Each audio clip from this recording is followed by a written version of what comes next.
You're on. Okay, so in the previous video, we were talking about the girdle that went on here, and I went ahead and snug these down. And this is going to be 70 foot-pounds with a torque wrench. And something else I mentioned in the previous video, and if anybody's wondering, these do clear. If I move this just ever so slightly. Now I have the chain and everything on there, so it's a little tight. There's no oil in the cylinders, so I have to really get on this a little bit.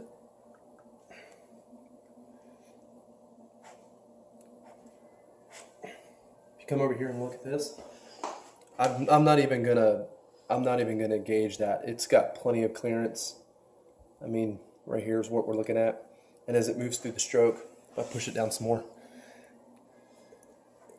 you can see it stays with that clearance, and then it'll just start kicking back in as the crank comes down and carries it through the stroke. So it's got plenty of room.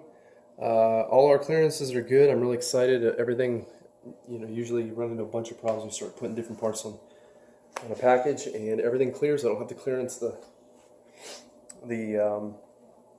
girdle. And the other girdle that I'd mentioned earlier in the other video was Canton. Canton has the same threaded screw holes for a windage tray, and Canton's looks identical to this, but it's a little bit more pricey. I think it's like $50 more. So go with a Moroso. You're getting the same thing as a Canton, and it fits on a Dorman oil pan, so you don't have to be spendy on the oil pan. You can put your money into that, and it comes with ARP bolts. Moroso included that.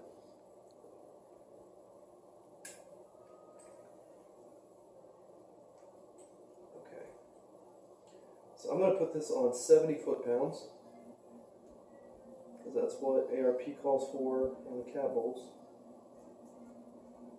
So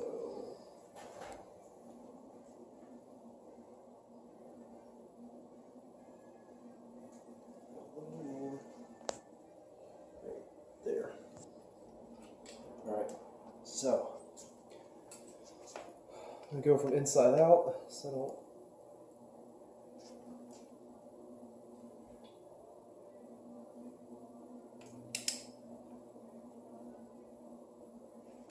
There we go. Get one more click on there.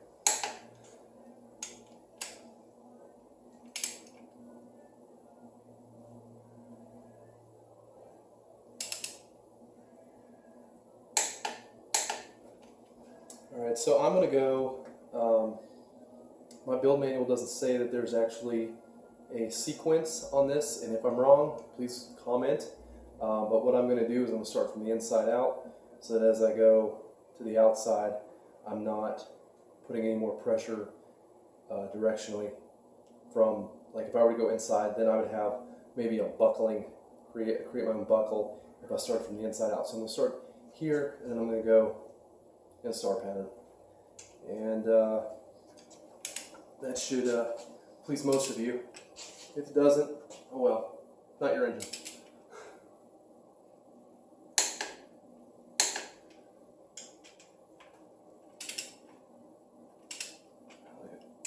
Finish this cap. So I get good pressure on both ends of the cap.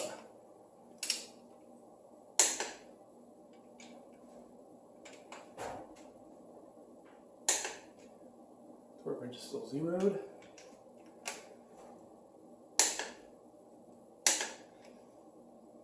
So I went there, there. I'll come back and do these two.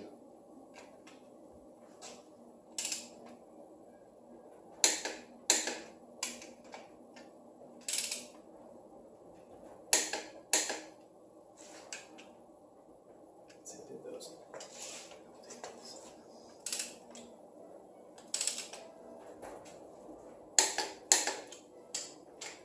7 foot-pounds with ARP grease. Molly lube, I think it is. Fastener assembly.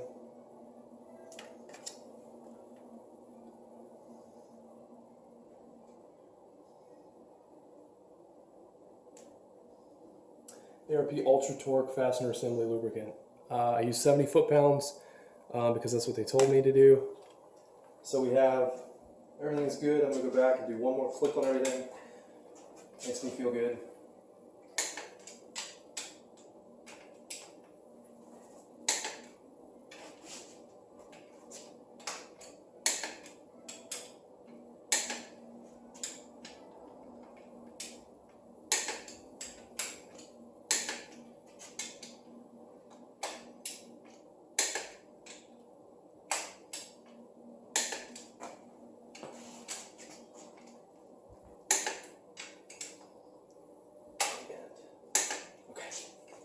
Alright, I'm happy with that. So the next thing I'm going to do, while I got your attention, I'm going to stick this dial indicator on here. Try to find a place where it's nice and square. Doesn't rock. It rocks a little bit. Even a little bit of rocking will cause it to be off by, like a thousandth. So just get on as square as you can. And another thing is, don't try to get your dial indicator all, if you get up here square on it. See, I have an angle on it here. I want to try to move that so that my dial indicator is square with the direction of travel. So I'm going to lock it in right there. Set my pen, take this out, bring it down. Now, come on.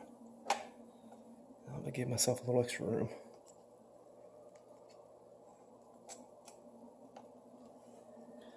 So I want to be as square as possible on that.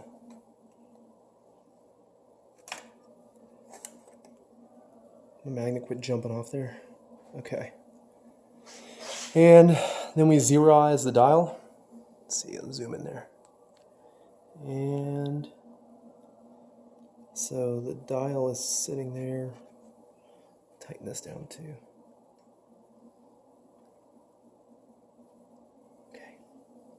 And I'll put my dial on 0. Okay.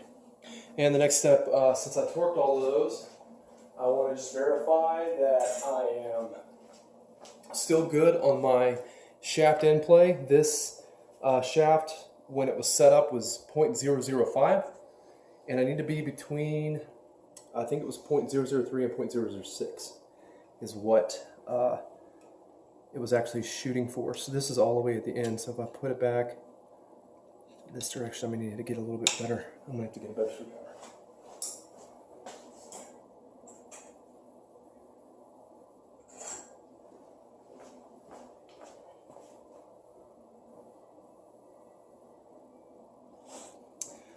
And 0.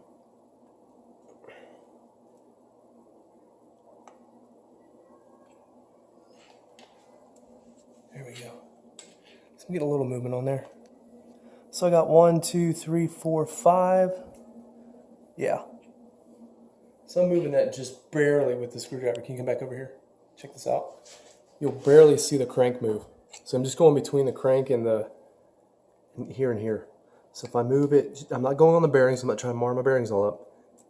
You hear that? You hear it click. You can actually see the width over here open up. Watch this. I go back. It just moves just a little bit. But if I look here on my dial indicator, I've zeroed it out. As I move it back, so I've got 5 thousandths, a little about 5.5.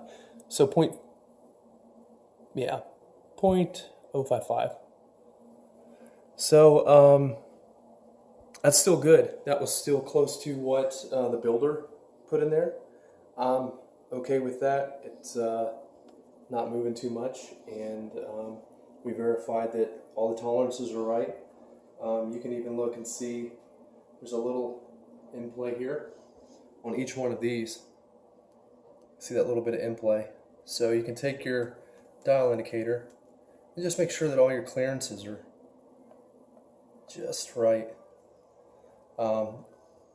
There's a lot of preventative tolerances just to make sure everything is right, and just follow the guidelines of the build books. Get yourself a good build book, and just verify your tolerances before you start buttoning everything up. So we got our caps on there. I didn't have to take it to the machine shop and rebore it, and everything moves smoothly. I can put pressure on here and move this crank with just my hand. You can see that.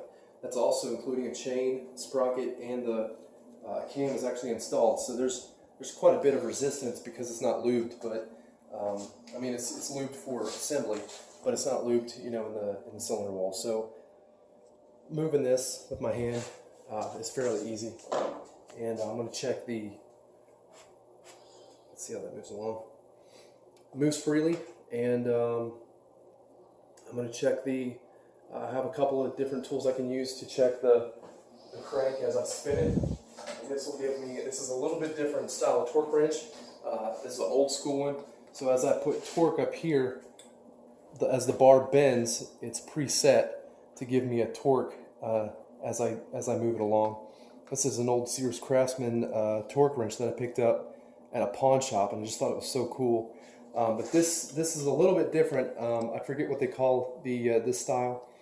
This was back when things were made in the U.S. at Sears, so you can see how old this thing is. But I'll put that on a bolt and put it on the end of here, and as I turn it, it'll give me a torque rating. And so if I follow the build book, it should have a certain amount of foot-pounds that it takes to move it. And if that follows that, then there's enough resistance in there that I don't have anything to worry about. So again, it's check, recheck, check again when you're building a motor. You know, don't do this unless you have the right tools and at least or know somebody that can help you out. Again, novice builder.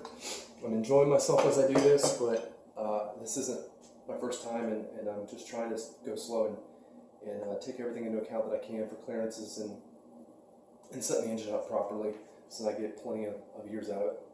Thanks for watching.